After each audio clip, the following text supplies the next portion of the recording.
এক ছিল ছোট্ট মেয়ে, নাম তার মিষ্টি। সে খুব হাসি খুশি, সবার সঙ্গে খেলতো আর পাখিদের সঙ্গে গল্প করত।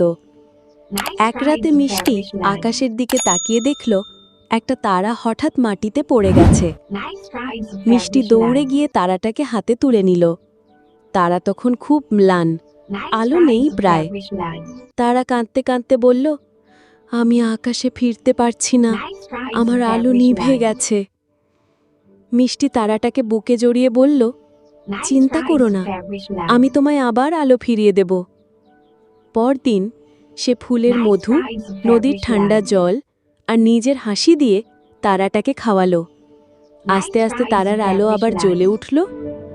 রাতে আকাশ থেকে অন্য তারারা এসে ডাক দিল, চলো, তোমার জায়গা আবার আকাশেই।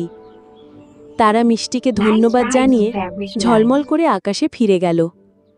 মিষ্টি হাসল আর ভাবল, যেখানে ভালোবাসা আছে সেখানেই আলো ফিরে আসে।